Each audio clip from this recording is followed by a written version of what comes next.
During the 2018 to 2019 school year, a large number of University of Michigan students came together to live in the Global Scholars Program in NorthQuad residence.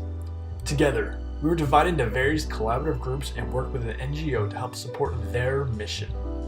Our collaborative groups, or CGs, consisted of a small number of college sophomores and juniors from various corners of the world who worked together to complete numerous assignments for an NGO. Our collaborative group interned with Alpha Education, a company in Canada dedicated to educating people on the atrocities that were committed in Asia during the Second World War. Our main goal over the course of the year was to help enhance the digital archives project at Alpha Education. We split our CG in two small groups to cover two different topics.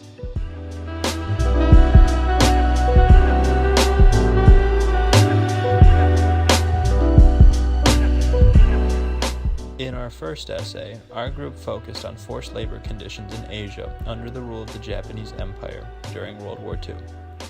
Within the subject of forced labor, we focused on the experiences of both civilian laborers as well as those of captured prisoners of war, to see in which ways their experiences were similar and in which they were different. Through the use of various primary and secondary sources, we examined factors that both civilian laborers and prisoners of war found most pervasive in their everyday lives: the dilapidated and dingy barracks in which they were forced to live, as well as the proper medical care, malnutrition, and grueling work they were forced to endure. For our essay's primary documents, we used prisoner of war testimonies and oral histories. These primary sources, though focused on prisoner experiences, are the best examples of forced labor in Japanese labor camps. Since there are few histories from civilian internees themselves, the passing mentions in prisoner histories are very important. We also used transcripts from the International Military Tribunal of the Far East, known better as the Tokyo Trials. The trials showed the horrific conditions that both prisoners of war and forced civilian laborers experienced.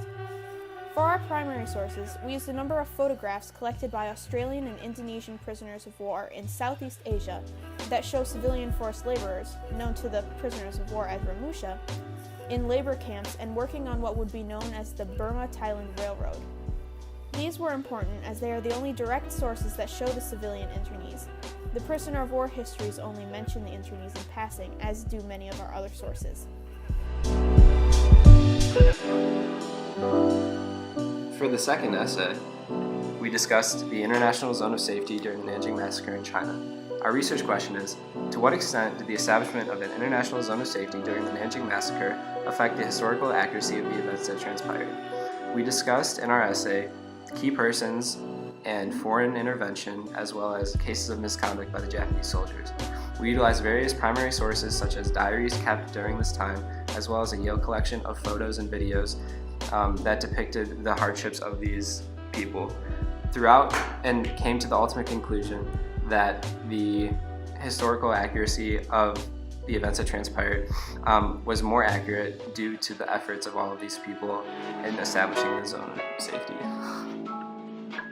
Our group thoroughly enjoyed researching about the International Safety Zone and discovering primary sources that supported our claims. This assignment made us understand the complexity of such issues and key players involved. One key player in particular, John Robb, caught our eyes immediately. His story presents an interesting paradox. He is remembered as a great humanitarian despite remaining a loyal member of the Nazi Party. Despite his allegiance to the Nazis, however, he was also loyal to his fellow neighbors in China and was a huge player in saving many Chinese lives. John Robb, who was the first chairman of the International Committee for the International Safety Zone, taught our group about the complicated nature of such historical events.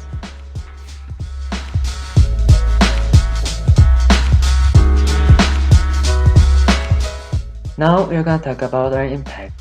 The main purpose of our internship is to support the digital archives project of Alpha Education.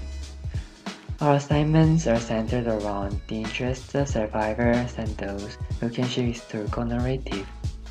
Our work will be posted on Alpha Education website and will be potentially published. This will be used and read by high school students and undergraduates.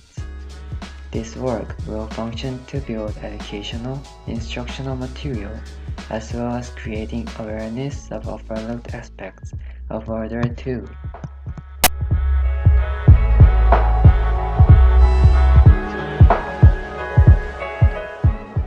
So in conclusion, we learned a huge amount from our internship with Alpha Education. We learned how to properly vet and cite primary resource documents. We learned more about the nonprofit in general, as well as teamwork and collaboration. What I personally took from the experience most was our work with our primary resource documents. I can now tell you what a primary resource document is. At the start of the semester, I would not have been able to. And personally, what I appreciated the most was the opportunity for research and collaboration. And we were just so grateful to have this direct source who is always able to answer any of our questions and provide additional feedback. We had a great time, and I'm so happy that we chose Alpha Education.